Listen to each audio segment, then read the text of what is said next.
Oi, pessoal, boa noite. Obrigada pela presença de vocês. A gente vai dar aqui mais um minutinho só para o pessoal ir entrando e aí a gente já começa. Meu nome é Marília, eu sou diretora de comunicação e eventos do IBRE, sou head de RI da IDP, tenho, enfim, 10 anos aí de experiência na área de RI. Queria agradecer aqui as meninas, já vou apresentar uma a uma para vocês. E dizer que, enfim, é uma honra estar aqui com elas, pessoas que eu já trabalhei, enfim, continuo trabalhando há muito tempo nessa carreira de RI, que eu acho que é tão importante. E daqui a pouquinho a gente já começa, vamos só começar a ver aqui as pessoas entrando, dar uns minutinhos aqui, e aí a gente já começa.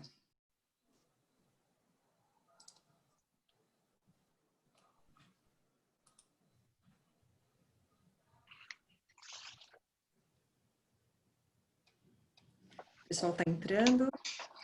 Vou só dar mais um minutinho aqui, aí a gente já inicia aqui.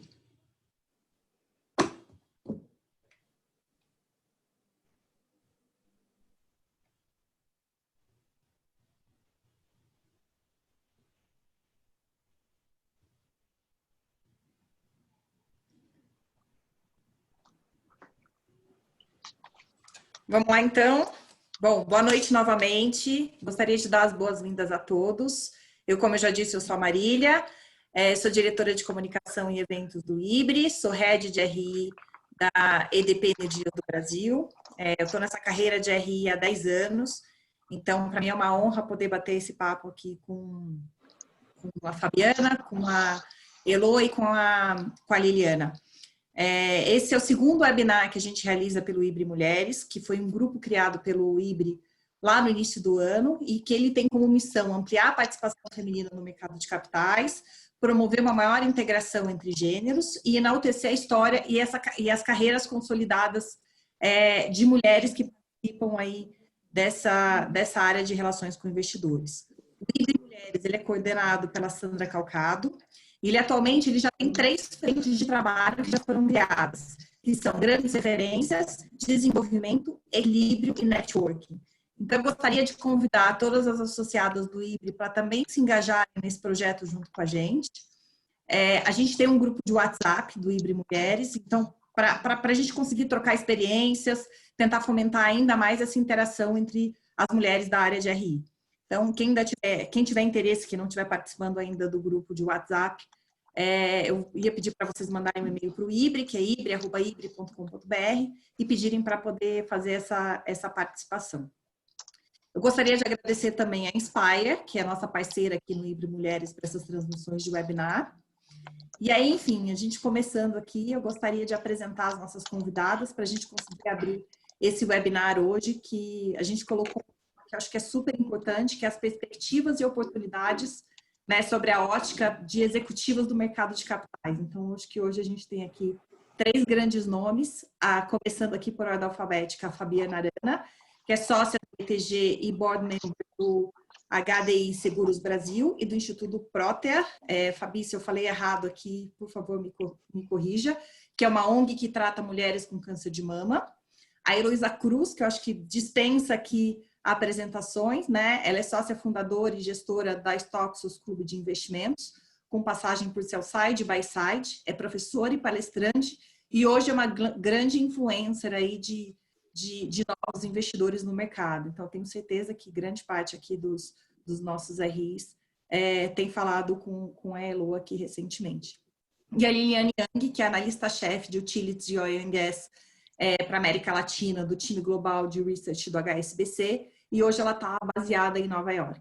Então, obrigada, meninas. Obrigada, Marília, pelo convite. É muito legal estar aqui, é um prazer.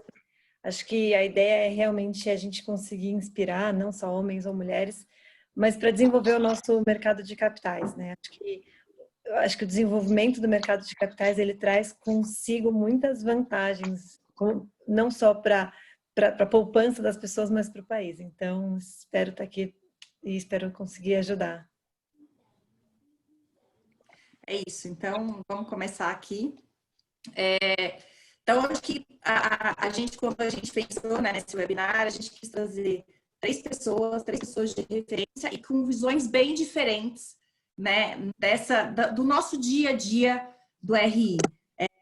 Então, eu queria, enfim, trazer aqui um pouco para esse nosso bate-papo, essa visão aí de cada uma de vocês sobre o futuro do mercado e como que os RIs podem aprimorar aí a atuação nesse momento. Então, aqui, para a gente começar, eu queria perguntar aqui para vocês qual a percepção de vocês sobre o mercado de investimentos, né, em ações no Brasil e no mundo atualmente, e quais os principais desafios que o cenário atual, a pandemia, trouxe para a gente nesse momento. Eu queria começar... Quem começa, Marília? Você, Fabi, desculpa. Vamos começar por você. Bom, falando um pouquinho do mercado de ações, a gente começa falando pelo mercado de renda fixa, né? Os mercados estão relacionados, a taxa de juros aqui no mundo está muito baixa, aqui está baixa no mundo, em muitos lugares está negativa, e isso acaba atraindo os investidores para ativos de maior risco e para ações, de uma maneira geral. Então, o mercado já vinha numa toada muito boa pré-Covid, o valuation já estava, de acordo com o Cadu, nosso estrategista, já estava, o PI da Bolsa já estava onde dizia o padrão acima da média. E aí, de repente, veio o Covid. E os impactos do Covid? Acho que a primeira coisa, o Covid tira um pouco do chão de projeção de earnings. Então, todo mundo começa a revisar, começa a entender o que seria PIB, começa a entender o que vai acontecer com cada setor na economia. Para apurar as projeções, os analistas começaram numa revisão de earnings para baixo, e esse foi e ainda continua, Marília, sendo o desafio. Aqui no Brasil, além da pandemia e a taxa de juros pela primeira vez, de uma maneira sustentável, está abaixo de um dígito, na verdade, mais próxima de zero do que de 10%, né? E isso já vinha atraindo muitas pessoas físicas para a Bolsa. O número de CPFs na B3, no meio da pandemia, tem subido e o mercado caiu bastante. A recuperação, de uma certa maneira, tem sido rápida, não só aqui, mas no mundo, muito por conta dessa taxa de juros muito baixa ou negativa. E a verdade é que o mercado, quando a gente olha para a valuation, 18 meses, o mercado parece um pouco caro. Quando a gente olha para a valuation 2021, de acordo com os nossos números do BTG, a gente já está muito próximo daquilo que a gente estava pré-Covid, que é um desvio padrão abaixo da média histórica, tá? Mas agora eu vou deixar um pouquinho a Elô falar e a Lili. Vamos lá, Elô. Assim, eu vivo um pouco mais o mundo dos investidores pessoa física, então talvez eu tenha sentido muito a diferença, assim. Mudou muito, porque bolsa antigamente era para um grupo específico, seja de pessoas ou de pessoas com mais dinheiro, e de repente a gente entra num mundo que todo mundo investe. Então, o ticket mediano na bolsa, a média é bem maior, mas é cerca de R$6.000. Então, você começa a ver um monte de gente entrando com capital pequeno. Então, eu acho que assim, a expectativa tudo indica que a gente vive um ambiente que não vai ser inflacionário tão cedo. Você está vendo alguns países imprimindo dinheiro, então muito provavelmente o dinheiro em si, tem algumas discussões nesse sentido, ele passa a perder valor, e as pessoas olham e falam, não, então eu vou atrás de ativos reais, porque ativos reais eles se mantêm, né? Eles mantêm o valor e no final das contas a bolsa proporciona isso. É um tempo estranho, né? Porque você tem muita gente com pouquíssima experiência, então todo tipo de viés comportamental assim fica muito exacerbado. Mas é que a gente começa a olhar e falar assim, não, acho que vai ter espaço. Então, vai entrar muito capital na bolsa, mas você também, de repente, abriu uma janela para IPO que sei lá há quantos anos a gente não tem uma janela tão aberta. Então, de repente, a gente vai começar a ver um monte de oferta. Eu acho que a gente pode estar vivendo um período, assim, não vou dizer nem pós-pandemia, porque a gente está no meio da pandemia, mas esse pós-queda, um período muito interessante para investimento em renda variável, porque, assim, ainda que os múltiplos estejam altos, acho que a gente pode estar falando de um avanço muito rápido de earnings via as empresas reduziram custos, elas ficam mais enxutas, então isso deve ajudar um pouco. Então, assim, eu acho que vai ser um tempo interessante, vai ser um bull market gostosinho de surfar agora. Oi, eu sou a Lili. Também queria agradecer por estar aqui. É tão bom ver pessoas com quem eu me relacionei profissionalmente, pessoalmente, 20 anos atrás, e 10 anos atrás, como cliente, e agora, na verdade, sendo pares ou sendo pessoas de sucesso na área de vendas. Bom, e também é bom aqui estar com a Marília, que eu já conheço, porque eu cubro o setor de utilities, então sempre um prazer poder estar aqui. Bom, você perguntou como é que o mercado como é que a gente vê o mercado de investimento no Brasil. Eu vou dar um pouquinho de ângulo mais no investidor estrangeiro, institucional, tá? Mas uma coisa muito marcante, que é muito importante, é ver como a governança corporativa das empresas brasileiras melhorou muito. Isso é um evento que você pode atribuir, que é muito recente. Eu lembro, se você voltar 10, 15, 20 anos atrás, a maior ponto de discussão era sempre dizer onde eu posso ser trolhado no mercado brasileiro como investidor? Onde que estão as regras do jogo? Me traz um advogado aqui. Então, hoje a gente já sabe que tem um movimento que você pode atribuir para Operação Lava Jato, o que for. Mas as empresas melhoraram, a governança está muito melhor. O governo hoje ele tem ciência de que é muito importante ter uma gestão profissionalizada das empresas, tá? Então, esse é um ponto já inicial de conversa que já faz o apetite do investidor estrangeiro, que está sempre lá, olhando o longo prazo, defendendo a poupança dos seus investidores. Ele quer ver isso, né? Porque, junto com isso, você tem que trazer outros pontos também, né? E aí que eu vou até dizer o que a Fabi disse, taxa de juros em termos reais é negativa no Brasil, né? Então, esse é outro ponto de suporte para o mercado de capitais brasileiro, né? E sem essa parte da qualidade da governança corporativa melhorando, acho que a gente não teria uma sustentabilidade desse talvez rally que muitos esperam aqui para o mercado brasileiro. Você perguntou um pouquinho como é que tudo muda com a pandemia.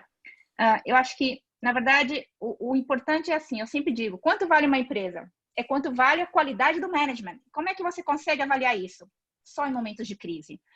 Então, quando você vê assim, num momento de crise em que você tem que mudar o modus operandi da empresa, pensar de forma diferente, pensar não só na governança, mas no social, desculpa até falar eu não sei falar em português, o social unrest, né, que tem, né, toda essa mudança de paradigma, você vai estar medindo e tentando qualificar e quantificar que management tem qualidade e consegue navegar uma crise. E quem consegue criar valor nisso, né? E ver oportunidades. E você quer um management que esteja alinhado em pensamento de médio e longo prazo, não de curto prazo. Então, todas essas coisas andam juntas, né? Mas eu acho que é uma oportunidade. Tem volatilidade, obviamente, e eu, pessoalmente, acho que do ponto de vista meu, a ideia é sempre a gente, né, como analista, né, e no meu caso, tentar fazer uma parte de educação do investidor para reduzir essa volatilidade, a desinformação. Bom, mas eu sou otimista, eu acho que as coisas só estão para melhorar no Brasil. Não, eu concordo.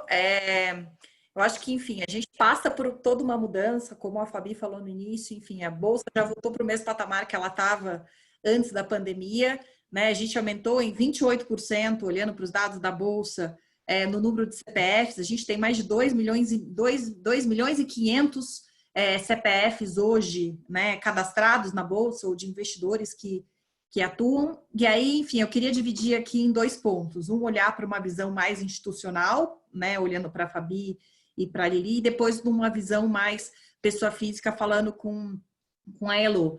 Eu acho que assim, a pandemia ela trouxe um desafio muito grande para os RIs. Por quê? Porque você tem que colocar, né, a qualidade do seu management à prova, você tem que falar muito mais com os investidores para mostrar o que as empresas estão fazendo, né, para se proteger da pandemia, para se proteger da crise, para tentar recobrir o seu resultado, né, no ano, tentar minimizar os riscos o máximo possível. E aí acho que a gente entra toda nessa questão do virtual, né? Eu até escrevi um artigo que foi para o Valor Econômico, acho que mais ou menos uns 10 dias atrás, falando sobre isso, assim, a mudança que a gente teve da vinda do roadshow virtual e como é que seria, né, no pós-pandemia. Na minha visão, eu acho que a gente tem que ter um mix disso tudo. Eu acho que não dá para simplesmente ser o virtual, apesar de que eu acho que o virtual ele é super importante porque ele faz com que a companhia passe a acessar um outro nicho que normalmente ela não acessava. Então, as companhias eram muito mais focadas em fazer roadshow a grandes clientes e hoje você consegue ter um acesso a todo mundo. Mas eu acho que também não substitui totalmente o presencial, o aperto de mão no final, o olho no olho. E aí eu queria saber de você, Fabi, depois de você, Lili, qual a visão de vocês, você olhando para o lado do sales, né, que faz toda essa interação com os investidores, e também com a Lili essa percepção de como é que é esse relacionamento e essa troca com os investidores, e aí também tentando dar uma olhada do que é a diferença do investidor hoje nacional, que está muito focado na Bolsa, e como é que tem sido esse movimento também com o investidor internacional. Fabi. Oi. Bom, o investidor, o mercado hoje, também pelo número de pessoas físicas interessadas, de novo falando da queda de taxa de juros, o mercado recentemente, nos últimos anos, eu diria, passado recente, ele tem sido muito um mercado de locais, Marília. Você está no mercado faz tempo, eu também estou no mercado faz tempo.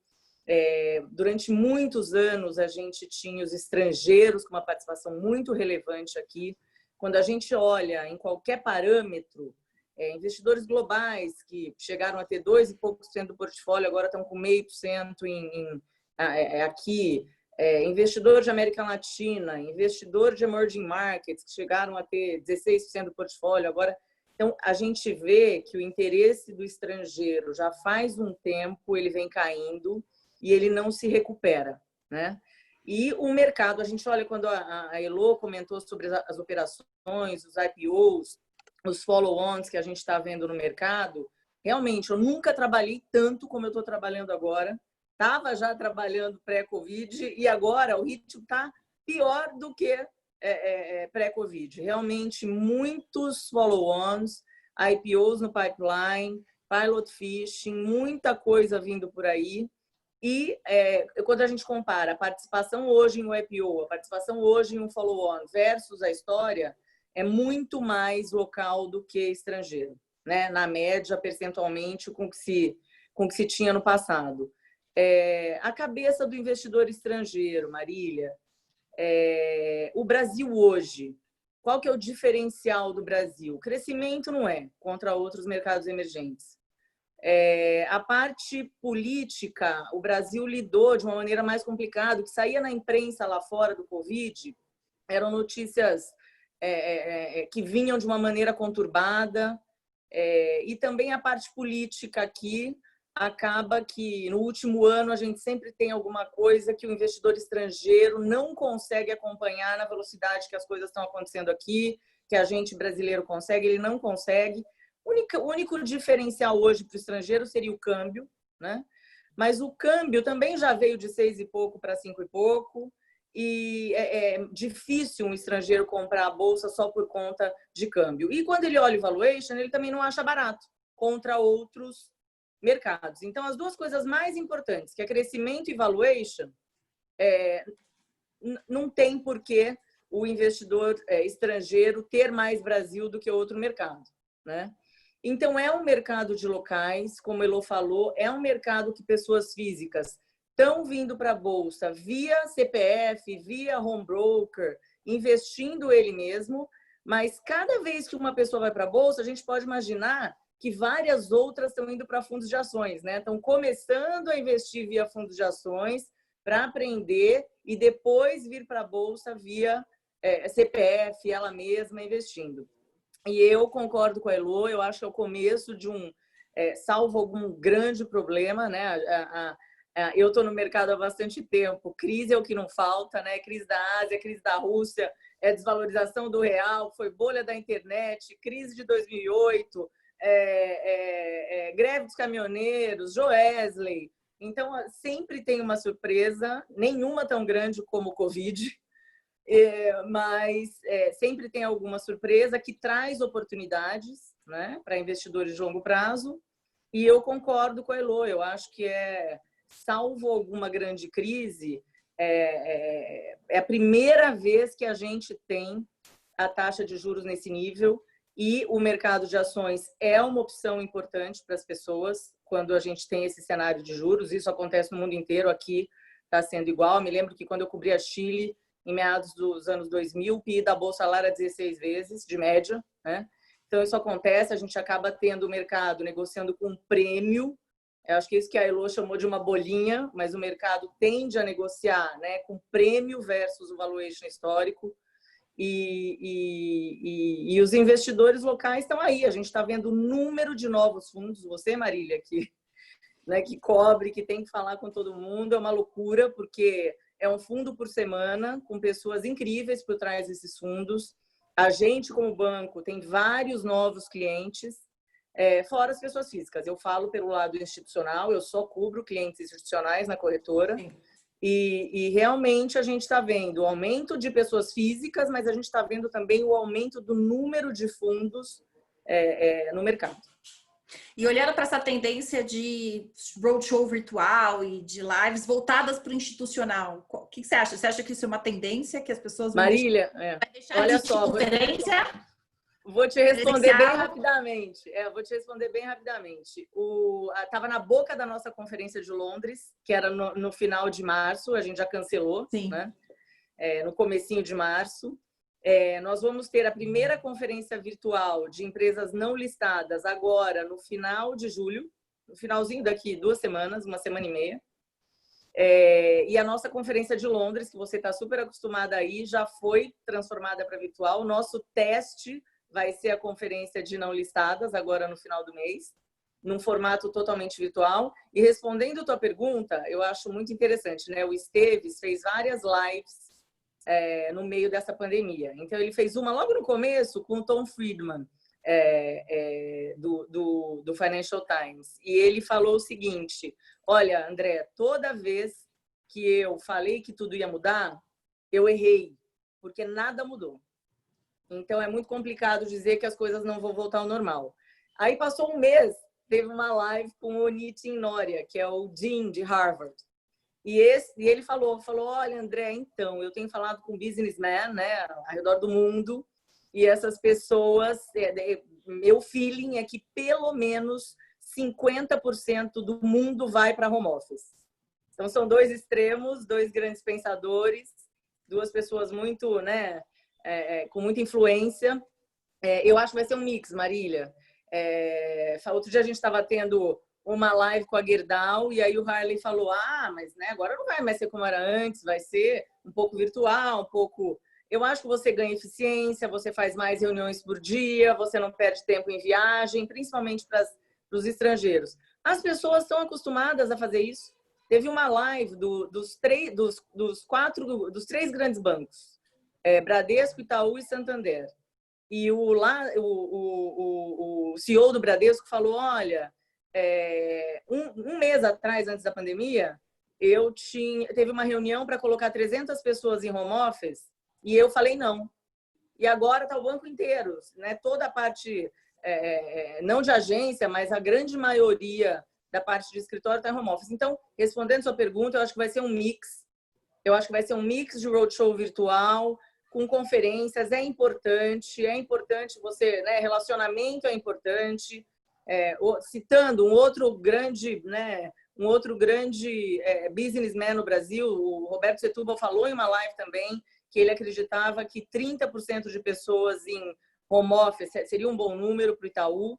Então, eu acho que vai ser um mix, falando de roadshow, falando de conversas com investidores, está todo mundo muito mais acostumado com o mercado virtual, né? E eu acho que é um mix daqui para frente. A gente vai continuar fazendo, tem a intenção, né? Falando pelo BTG, de voltar a fazer as conferências, voltar a fazer eventos.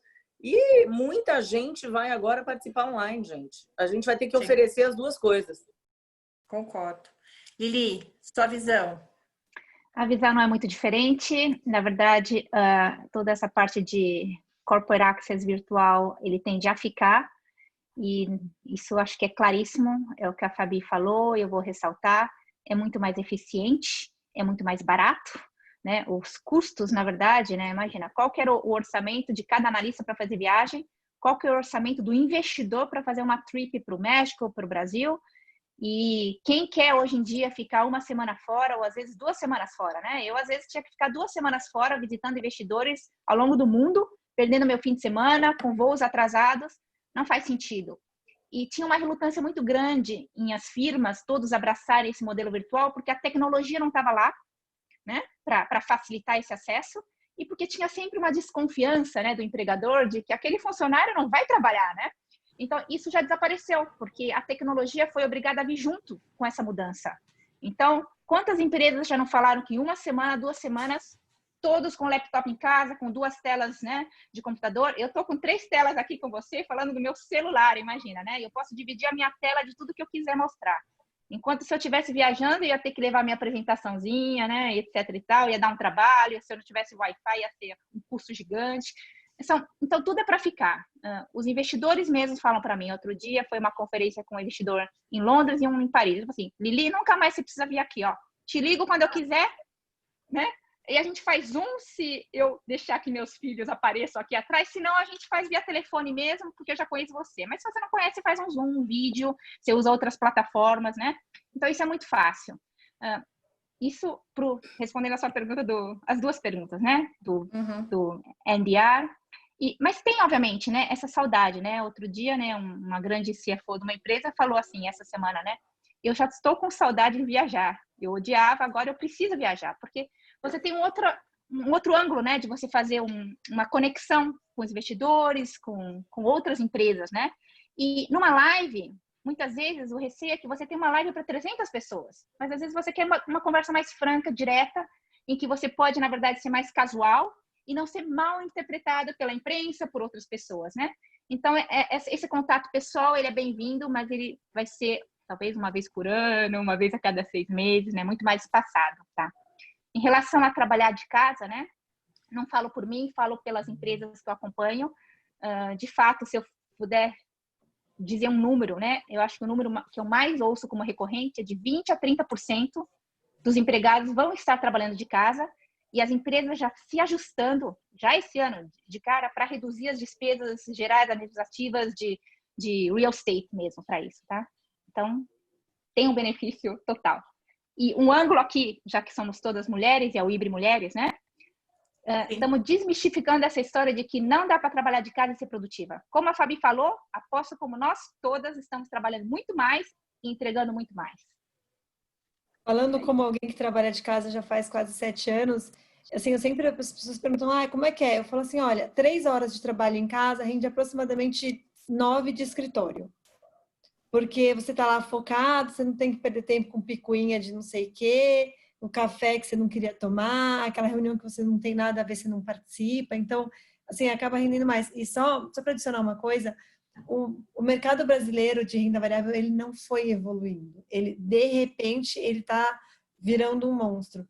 Então, tem uma coisa que eu acho que não está na conta de vocês, pelo menos ninguém citou, que é o seguinte, desculpa, gente, esse negócio de ser mãe tem isso, né? O tablet das crianças tocando aqui do lado. Mas, assim, eu acho que é o seguinte, a gente vai ver muita abertura de asset, que não é aquele padrão de, olha, eram 2 gestores, eles se separaram, ou um grupo de analistas, assim.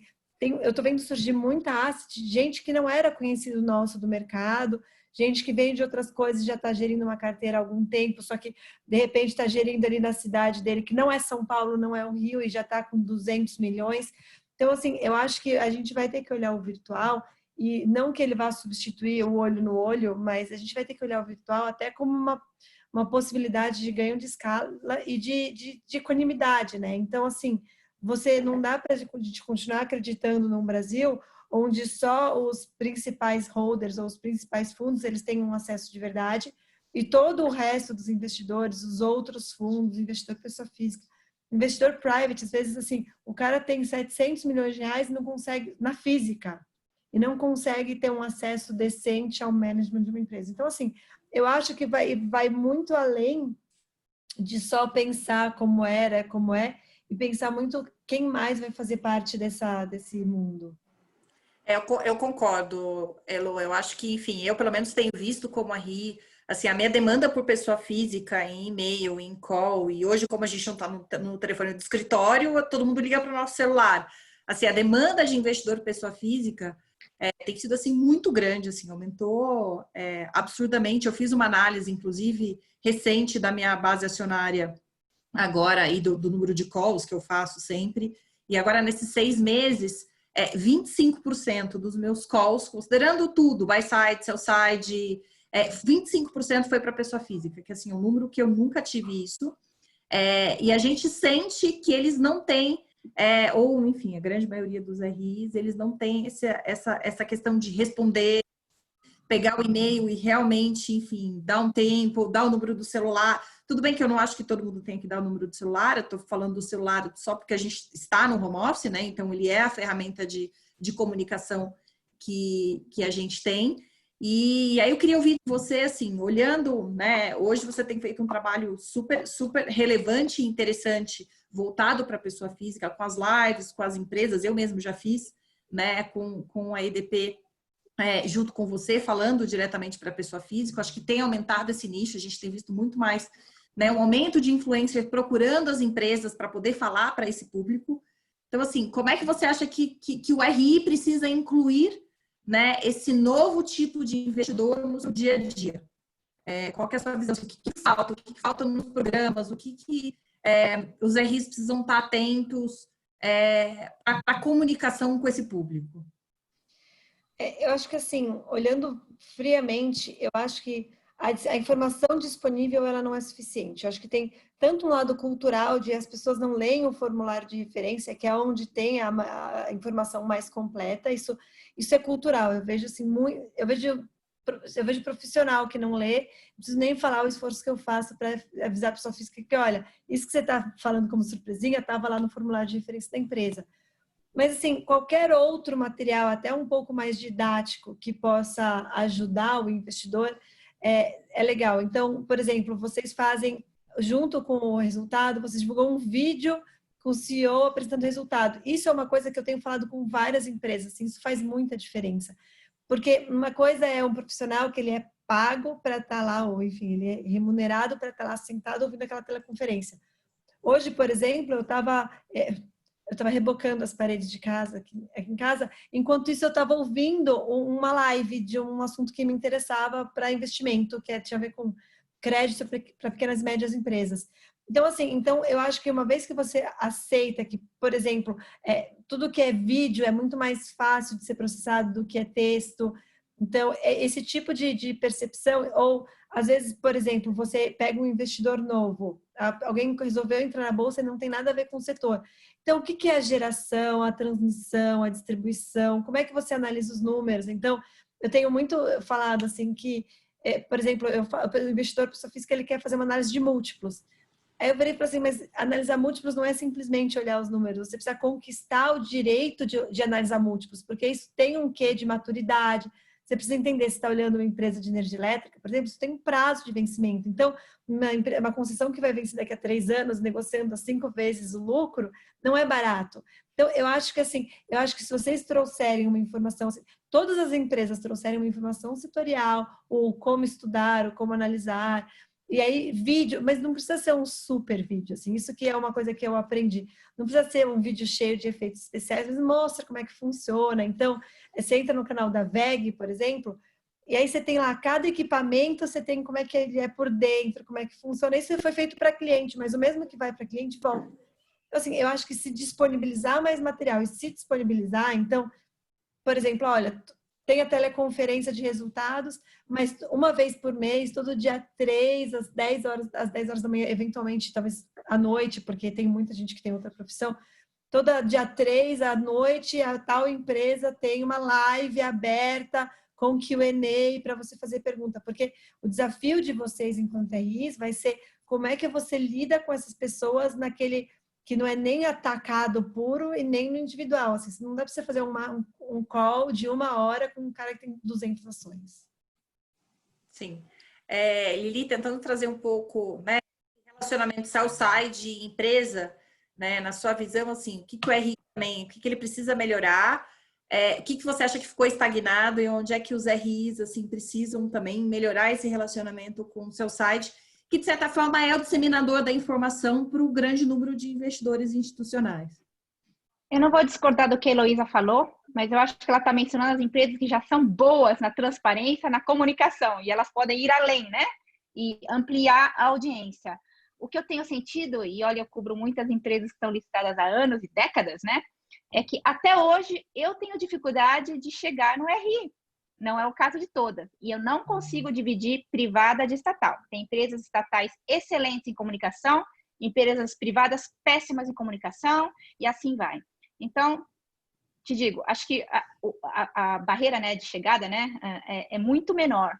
Tem empresas listadas há décadas que não têm uma área clara, com uma figura principal para responder ao investidor institucional, tampouco para responder ao analista de investimento. Ainda, às vezes, em muitos casos, tem tratamentos diferenciados, preferenciais, o que é uma pena, né? Porque, na verdade, o papel de cada analista seu site, o meu papel é de educação dos investidores. Eu quero fechar o gap de informação. E, na verdade, meu trabalho existe porque a qualidade do trabalho de muitos RIs, não estou dizendo de todos, é muito péssimo, não é verdade? Então, eu acabo agregando a informação, digerindo, simplificando, criando esses vídeos que a Elo falou, criando as apresentações, para explicar o que eu acho que as empresas já poderiam fazer. Tem casos excelentes, né, de empresas que já fazem isso, né? Então, e até no setor de elétricas, que é um setor muito complexo, né? Veio pela necessidade de explicar como é que é o modelo de negócios, né? Mas eu acho que vem por aí.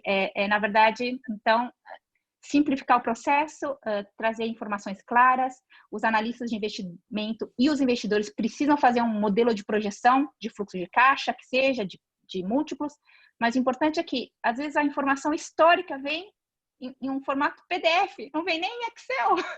Então, você fala, bom, lá vai eu, Lili, fazer uma projeção de 20 anos para ver quanto vale aquela empresa, eu tenho que pegar os números, digitar tudo. Né? E ainda eu tenho que interpretar, porque os números, você tem uma diferença de contabilidade muito grande. Né? Eu vou dar um exemplo, tem contabilidade internacional, CGRF, tem o US GAAP, você tem a contabilidade brasileira, se você for no setor lá de elétrica, você tem a contabilidade regulatória. Regulatória. Exato. Então, às vezes você faz 3 modelos e eu não consigo nem comparar, por exemplo, o investidor não consegue comparar a minha estimativa com a estimativa do meu competidor, do outro analista, porque eu uso uma contabilidade regulatória, ele usa uma contabilidade, sabe, IFRS e etc. Então, acho que falta transparência, falta organização. A gente, como analista sell side, tenta fazer isso, mas se vier das empresas, melhor para as empresas, melhor para os investidores. E o meu trabalho vai ser mais de agregar valor e tentar realmente achar o valuation, em vez de tentar achar uma informação aqui ou ali.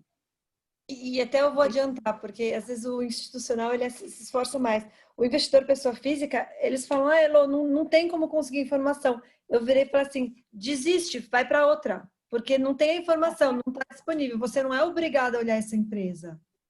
Então é ruim para as empresas. Você vê agora, por exemplo, eu estava vendo o JHSF está fazendo oferta.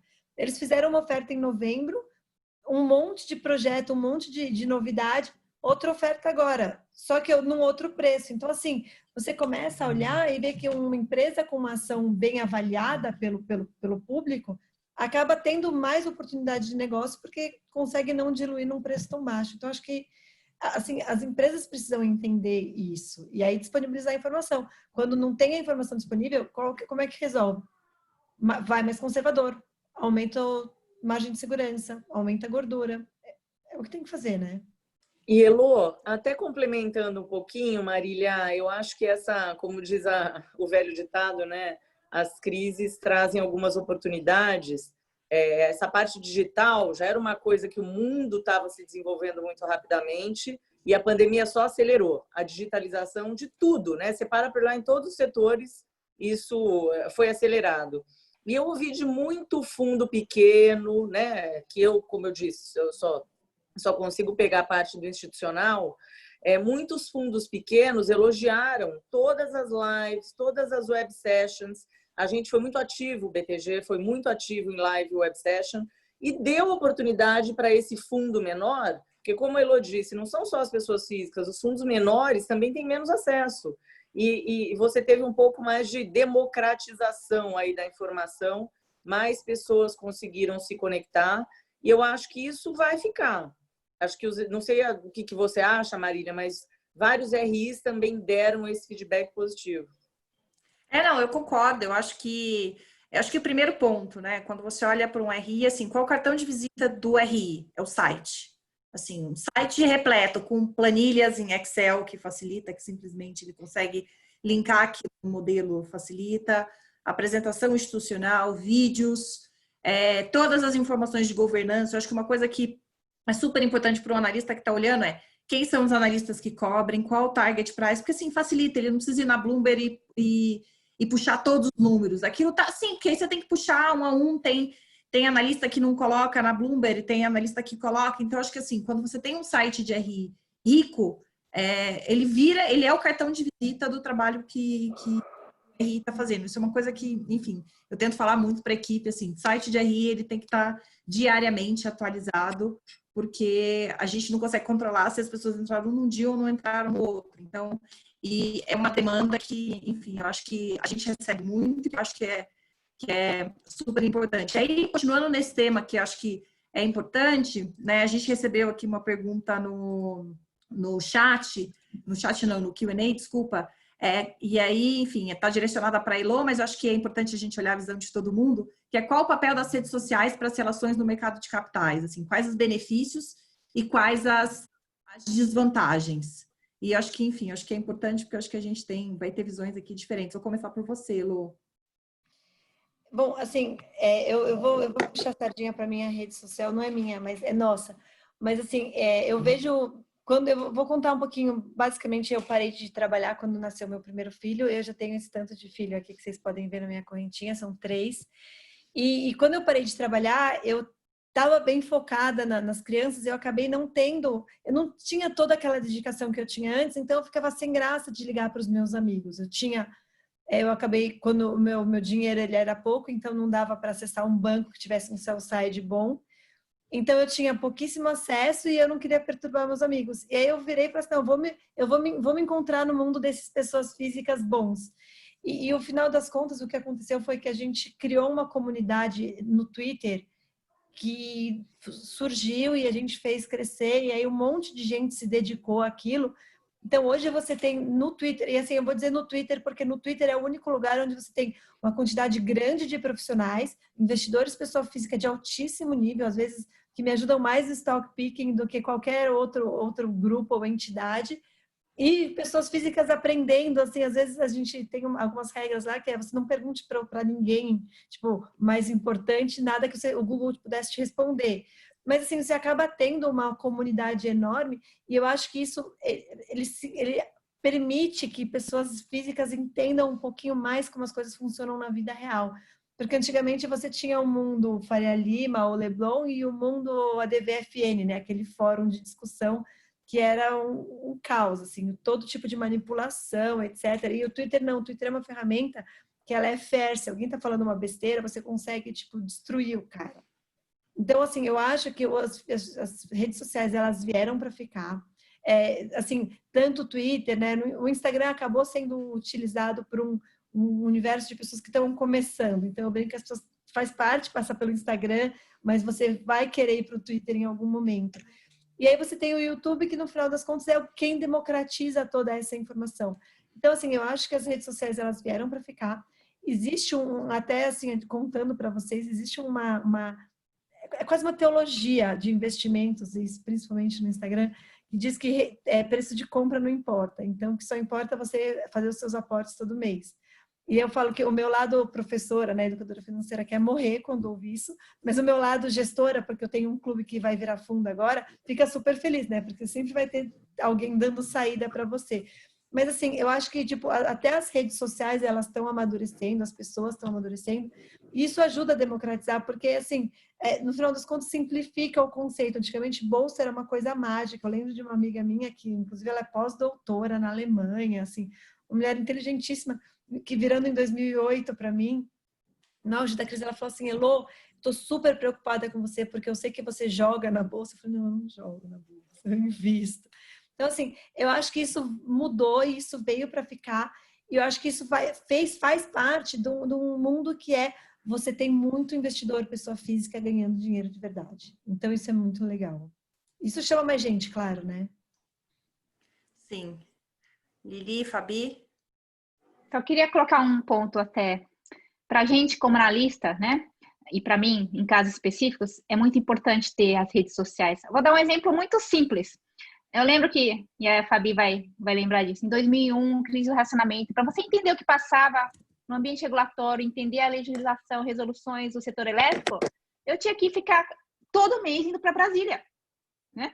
Quando eu trabalho no exterior, né? Então, eu também tinha que ir a cada 3 meses para Brasília para falar com o governador, para falar com o secretário de Estado, ou para outros estados, regulador e tal.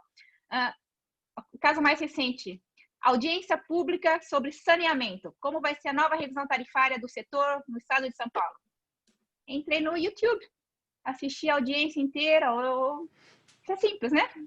Você vê como é a democratização da informação, você não tem que ter né, meios, né, para poder estar participando, né? Então, concordo plenamente com a Heloísa, né? A gente exacerba isso, para mim foi só um exemplo para ilustrar o que a Heloísa está mostrando. E até eu vou completar nessa história do saneamento, foi super legal, porque assim, nas redes sociais, você tem algumas figurinhas que são mais barulhentas que as outras, e a gente pressiona mesmo, marca deputado, assim, os deputados, um analista político me falou isso, bem conhecido ele falou assim, vocês não entenderam como o poder agora está na mão do povo, porque os políticos, eles estão morrendo de medo das redes sociais. Porque, assim, então, existe, assim, não só acompanhar, mas como fazer política e pressionar para alguma coisa que faz sentido, ainda que eventualmente não seja um interesse natural lá de Brasília, se é uma coisa que faz sentido para todo mundo, você começa a pressionar e você começa a ter muita gente sabendo do assunto, que antes não acontecia, né?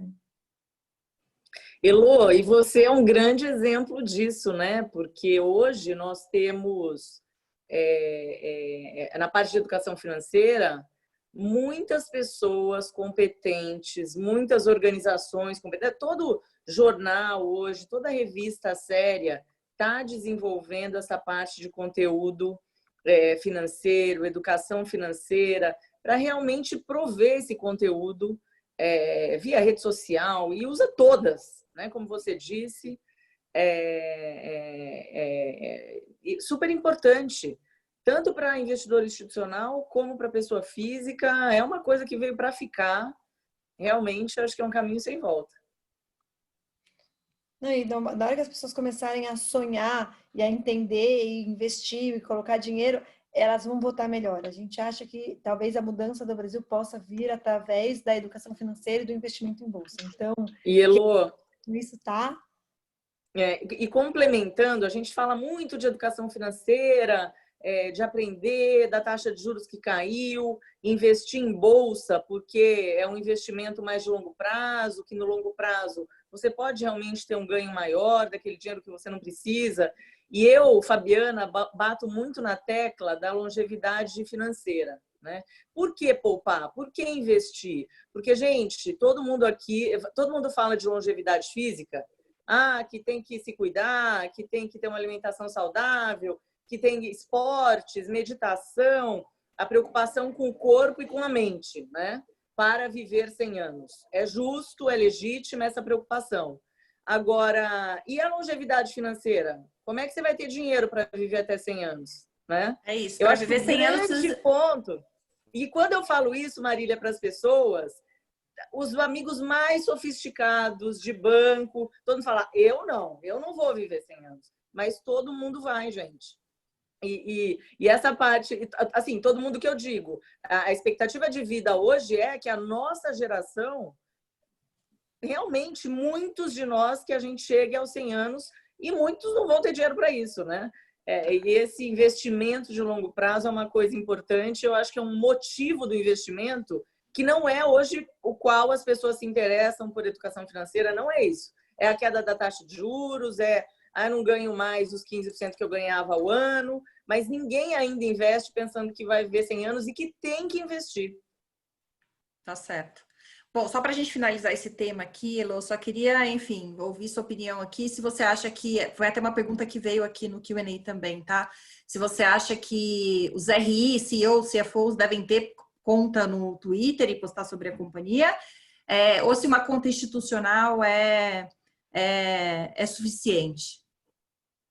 Eu diria que, assim, uma conta institucional, desde que ela seja respondida por um RI e não por um profissional de comunicação, assim, isso sendo bem claro. Eu acho que o Twitter, o Twitter ele não é tão comercial, o Twitter a gente fez acontecer e o Twitter é super fim tweet, assim.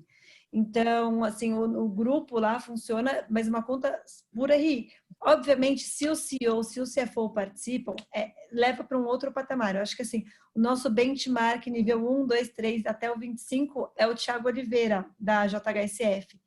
E aí você vê o trabalho que ele faz e assim, primeiro assim, com certeza isso abriu oportunidade de negócio para a empresa dele. Isso é uma coisa que muita empresa está me falando. Tem muito negócio sendo feito lá. Isso é uma coisa, mas outra coisa é que é o seguinte, as pessoas, por ele estar disponível e as pessoas se interessam mais pela empresa. Uma coisa que, olhando assim friamente, que os RIs precisam entender é que é o seguinte, a gente tem quase 400 ações na Bolsa e esse número pode dobrar em 3 anos. Então, assim, você vai ter que dar um motivo para as pessoas se interessarem pela sua empresa. Obviamente, se você se importa com o mercado de capitais, né? Se você simplesmente está abandonando, aí, tipo... Mas, assim, se você se importa, eu acho que faz sentido, sim, ter uma conta no Twitter. Vários RIs já estão falando com a CVM, pressionando. Acho que se vocês fizerem isso como instituição, eu acho que ajuda para justamente, assim, olha, o Twitter, provavelmente porque é a mais fácil, o Twitter ele passa a ser quase que como uma divulgação oficial, então não é considerado conversa insider. Obviamente, o fato relevante tem que continuar tendo que divulgar, mas eu acho que essa é uma coisa que vai ajudar muito. E uma coisa que vocês precisam entender é, dada essa história de preço de compra não importa, e junto com isso vem que, assim, é o que o pessoal fala, tá? Eu sei que não é assim, mas que nenhum fundo bate o benchmark no longo prazo e que pagar a taxa de administração é um absurdo. É isso que as pessoas falam no Instagram e no YouTube. Então, quando o pessoal chega no mercado, ele chega com essa carga. Então, vai ter muito pessoa física investindo diretamente. Assim, eu acho que isso é uma coisa que dá para aumentar a performance e aí vocês precisam pensar em como trabalhar com escala. Responder e-mail não tem escala. Fazer call não tem escala. Então, foi o que eu falei para você quando a gente fez a live. Quando alguém pedir um call, você manda o link da live. Eu tenho um canal e eu faço lives. Eu tento ser super didática e as lives são super completas. Justamente para ali a gente resolver tudo. Então, eu fiz uma live, a Fabi estava até contando, eu fiz uma live de 3 horas com a JSL. E aí, assim, a ideia é justamente você virar e falar assim, olha, eu preciso... Como é que eu faço para lidar no atacado? Eu acho que esse é o desafio do RI, para justamente atender pessoa física sem ter que ter um time com 20 pessoas. Tá certo.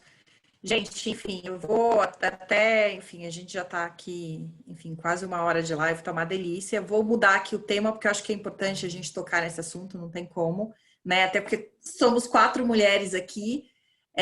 Então, enfim, a gente sabe que o mercado financeiro é um mercado, enfim, que ele tem uma predominância, né, maior masculina. Eu queria, enfim, trazer um pouco essa discussão aqui com a gente, assim, quais que vocês acham que são as competências de vocês, né? A Lili já trouxe isso um pouquinho, até a questão da mulher, a mulher que está no home office e que está sendo, enfim, muito mais produtiva. Mas, enfim, eu queria ter um pouquinho dessa visão de vocês, e aí eu já vou aproveitar e vou fazer um gancho aqui de uma pergunta que já chegou aqui, que foi feita assim: aproveitando o nível da discussão, quais as evoluções em equidade de gênero que vocês têm notado no board das companhias brasileiras? Então, como que vocês veem a evolução da participação das mulheres ou no caso da Fabi, no Instituto Prótea. Então, vou começar Marília. com você. Oi. Desculpa. Você falou Não, vamos começar? Vou começar por sim. você. Não, eu acho que eu sou um exemplo, por exemplo, dessa diversidade, Marília, porque eu sou do Conselho da HDI Seguros no Brasil. E 2 anos e meio, quando surgiu esse convite, os alemães e o CEO local, eles estavam buscando diversidade no conselho. Tinha uma pessoa de 80 e poucos anos que estava se aposentando, eles queriam alguém realmente mais novo, e diversidade, eles queriam uma mulher ou, né, diversidade de alguma maneira. E eu fui entrevistada, participei do processo e acabei levando a vaga, estou no conselho da HDI há 2 anos e mais, 2 anos e um pouquinho mais de 2 anos e meio. E eu acho que toda essa discussão de ESG, ela veio para ficar. Ela já era uma discussão pós-pandemia.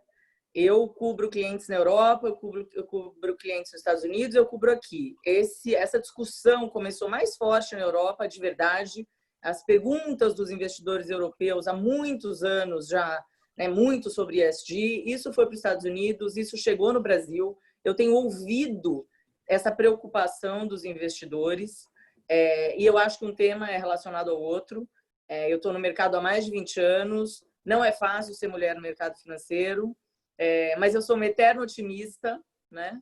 E eu sou sócia do BTG. Eu acho que quando você existe meritocracia no mercado, o mercado financeiro talvez seja um pouquinho pior, mas esse problema de mulheres e homens, desse balanço, dessa diversidade, não é só no mercado financeiro, é no Brasil de uma maneira geral, ainda é no mundo de uma maneira geral. Quando a gente para olhar posições de CEOs, CFOs, C-level, board member versus homem e mulher, isso ainda é um problema global e aqui na América Latina é pior. Acho que a gente vai ter que batalhar por isso. A boa notícia, gente, é que só tem upside. Eu tenho um amigo que diz que esse é o século das mulheres, porque com a pandemia se acelerou essa cobrança, tanto do I, como do S, como do G, para todas as empresas. Eu estou vendo isso lá no BTG. A gente, né, Marília, me relaciono com muitas empresas e relações com investidores. A gente está vendo esse assunto cada vez mais abordado, os investidores pedindo call com as empresas para falar só de ESG, investidores locais. Isso não acontecia, né? Isso está acontecendo. E falando de mulher no mercado financeiro, você também criou um medo das mulheres irem para o mercado, que o mercado financeiro é cruel, que o mercado financeiro é difícil. Para tentar mudar esse sentimento, o BTG a gente começou com um programa de mentoria para meninas em universidade, para universitárias. Esse vai ser o 3º ano. A gente está até vendo como é que a gente vai fazer por conta de ser virtual. E o 1º ano a gente atraiu 300 estudantes, o ano passado 500 para 10 vagas. E o ano passado a gente fez um estágio de 1 mês para elas ficarem lá dentro, saberem como é o ambiente. E a percepção falou, meu Deus, eu imaginava que isso aqui era um horror, e realmente saíram todas, 100% impressionadas. Meu ponto de vista, eu acho que ser mulher... Vou contar uma história engraçada de mais de 10 anos. Eu estava numa reunião em 2007 no México e o meu chefe chegou e falou, puxa, você se deu conta que eram 21 homens e uma mulher? Aí eu falei, olha, primeiro que eu não me dei conta, porque isso acontece tanto, o tempo todo. A maioria das reuniões isso acontece. E 2, éramos 21 pessoas e não 22 pessoas e não 21 homens e uma mulher. Bottom line, eu acho que a gente trabalha muito em qualquer setor. A mulher tem um desafio, sim, de casa, marido, filho.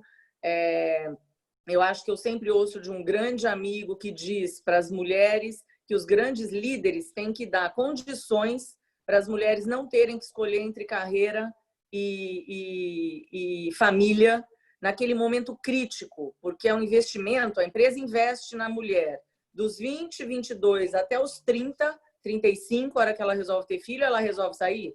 Primeiro que é um investimento horrível que você perdeu naquela pessoa, e segundo que é um talento que para ele voltar, para ela voltar.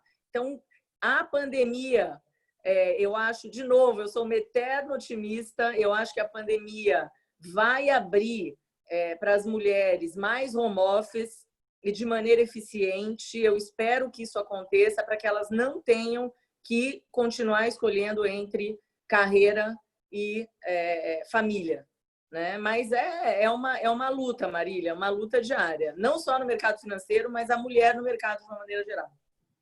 Acho que algumas escolhem, né? Tem o caso da Elo, que tem uma visão um pouco diferente, né, Elo? Eu acho que até falando como uma pessoa que acabou escolhendo família, então eu acho que a mulher ela sempre vai sofrer da síndrome do impostor. Então a percepção é de que todas as decisões são erradas especialmente no que tange a emprego e carreira e família, mas eu acabei optando por família e aí eu tive um monte de filho na sequência, assim, foi muito legal, mas o mais legal é que agora eu estou no ponto de voltar, então quando eu parei, eu falei, eu vou montar um clube de investimentos e eu vou ter um track record, e aí lá na frente, quando for a hora de voltar, eu decido ou eu vejo como é que eu consigo voltar.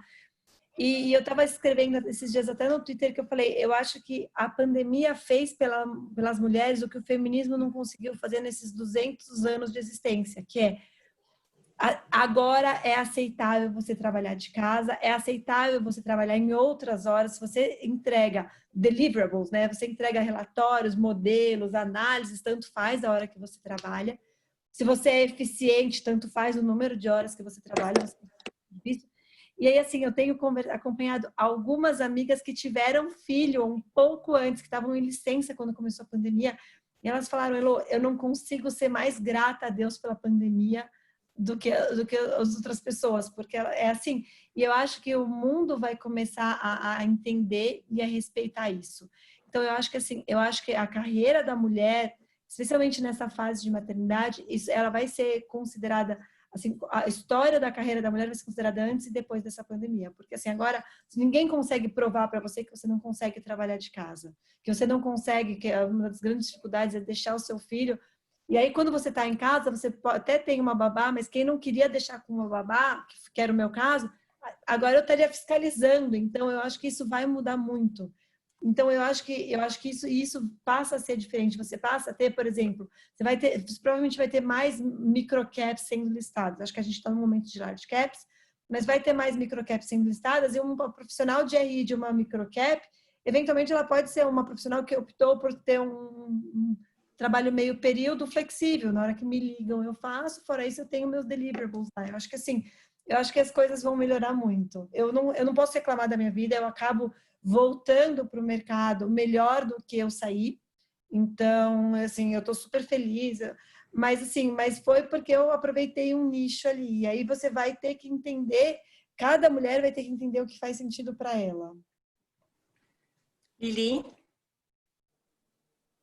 Não sei se sobrou algum aspecto para eu abordar aqui. Eu acho que já está tudo abordado. Eu acho que tem que concordar, né? É uma dificuldade muito grande para a mulher ser aceita, na verdade, conciliando carreira e família, mas não é uma dificuldade para a mulher, é uma dificuldade para os homens, tá? Eu acho que tem um unconscious bias que, não sei, preconceito, de fato, e o preconceito não vem das mulheres. Como a Fabi falou, em muitos casos a gente nunca se imaginou, eu sou mulher ou eu sou homem? Eu sou profissional. Mas você acaba percebendo que tem essa distância e essa caixinha de mulher e homem, normalmente vindo dos homens. Então, se eu quiser ilustrar só um simples diálogo, um chefe meu que falou assim, nossa, é excepcional trabalhar com você, você pensa que nem um homem. Eu falei, acho que é um elogio, obrigada. Né? Então, começa por aí, eu acho que ilustra muito bem o caso que a Fabi citou, né? De não ter percebido se tem homem ou mulher.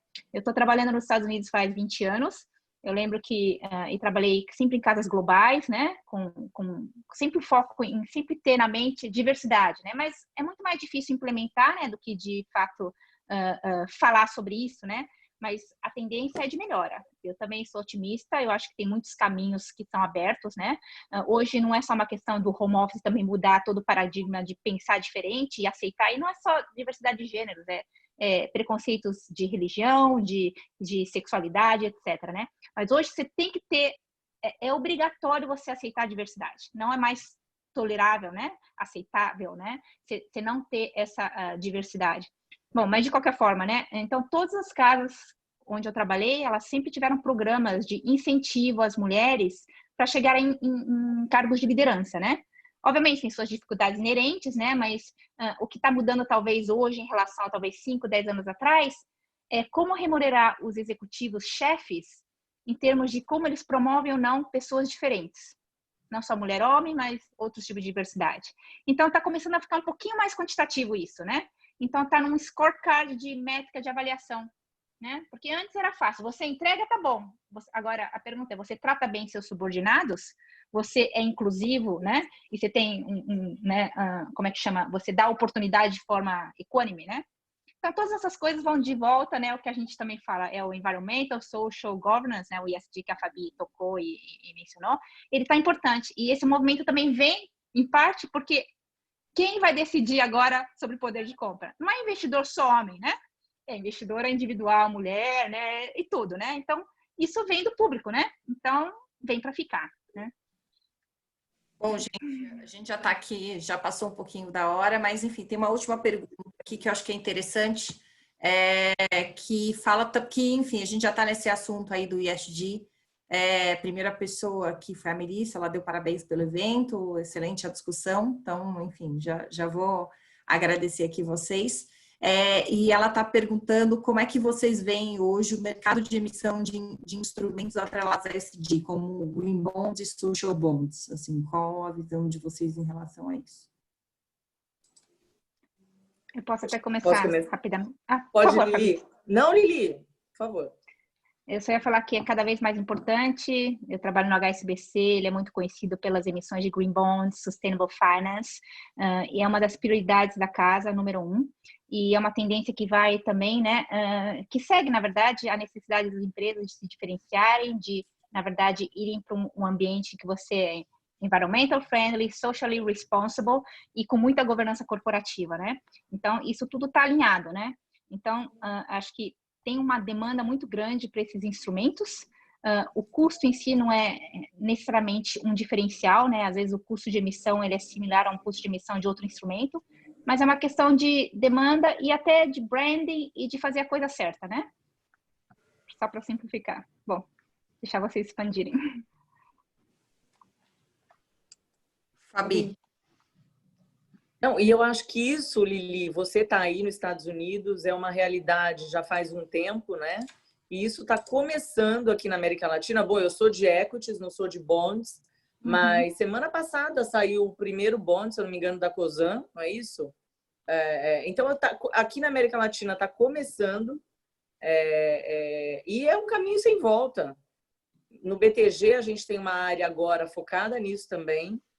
E a gente está vendo isso com todos os nossos clientes, fundos também focando nessa parte. É um caminho sem volta. Até falando um pouquinho que, assim, como você olha que no nível mais básico da coisa, eu acho que no final das contas o ESG acaba sendo uma possibilidade da empresa ter um ganho maior. Porque uma empresa que ela cuida do meio ambiente, ela toma menos multa, ela tem menos problema. Então, a gente pode falar, assim, há controvérsias, mas toda essa história da Vale com as barragens, assim, acaba sendo um risco e um prejuízo grande, a história da Braskem também. Então, eu acho que se você olhar não só no aspecto bonito, mas se você olhar no aspecto prático e final da coisa, e aí, até porque você tem uma discussão toda sobre tipo, até que ponto o ESG que as pessoas estão falando, ele é o ESG mesmo, que faz mudança e que muda a empresa, ou é só para inglês ver, para falar que é bonitinho e para cobrar mais, assim. Mas eu acho que tem toda essa discussão. Então, por exemplo, um ambiente com mais diversidade, que a Nelly estava falando, é um ambiente mais criativo, porque você tem outras formas, outras perspectivas. Então, eu acho que assim, as empresas que forem para isso, que buscarem mais isso de verdade, eu acho que são empresas que tendem a ser melhor. Então, no final das contas, o líquido acaba sendo bom para o bondholder ou para o equity holder, porque acaba sendo muito melhor a empresa como um todo. Legal. Bom, só para a gente finalizar, no primeiro webinar que a gente fez, que foi com a André Almeida, que é CFO da Petrobras, ela passou, enfim, né, várias percepções da vida dela, enfim, da carreira e de como ela chegou lá. Eu acho que, enfim, eu queria só que vocês deixassem aqui uma mensagem, né, para essas mulheres, enfim, que estão iniciando a carreira, que tenha vocês como inspiração. Então, assim, se você pudesse deixar assim uma dica, como é que, assim, o que ela precisa ter para ela conseguir ser bem-sucedida, para ela conseguir sobreviver nesse mercado, ou para que ela, enfim, tenha uma carreira consistente, constante e crescente. Então, enfim, só uma mensagem final aí de crescimento, né? Fabi, vamos começar por você.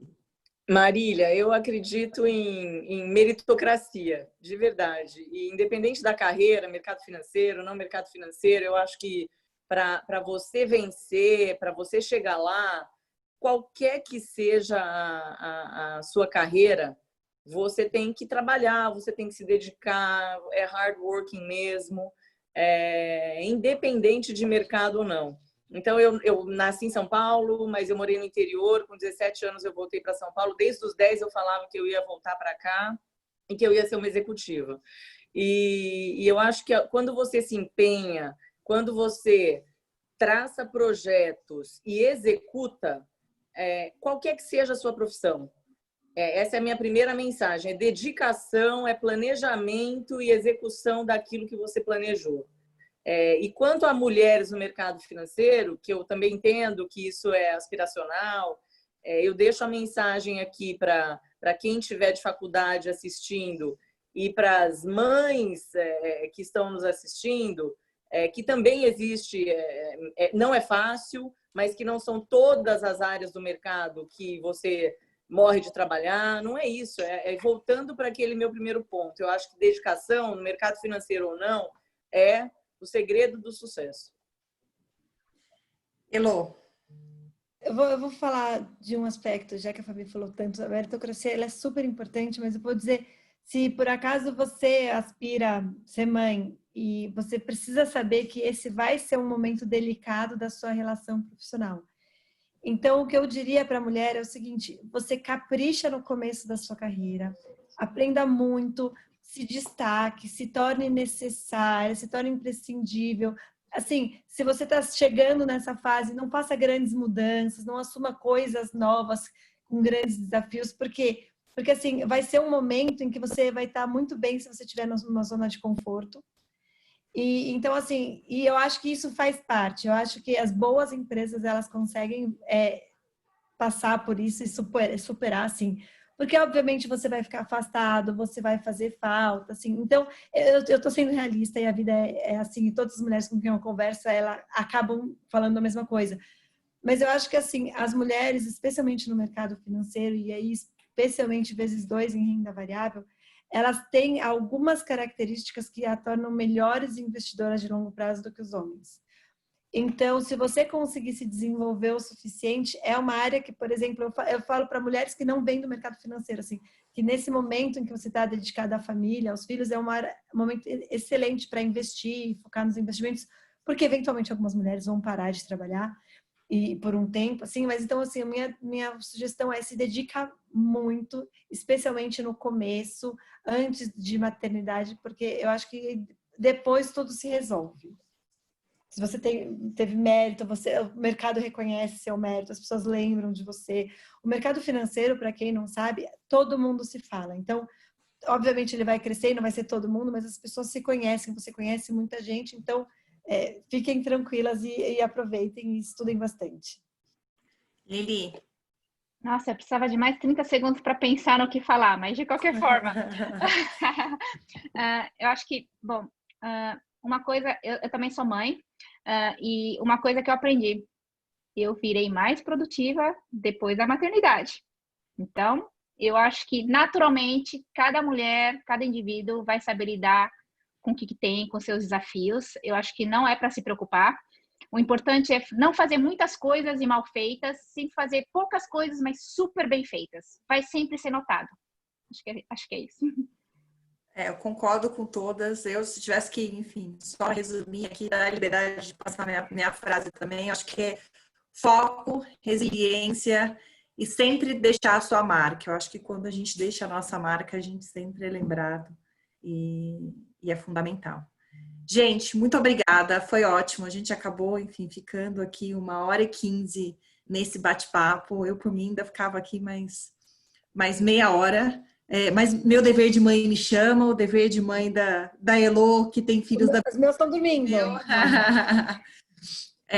Também. Queria muito agradecer a presença de vocês, Fabi, Elô e Lili. Acho que foi ótimo.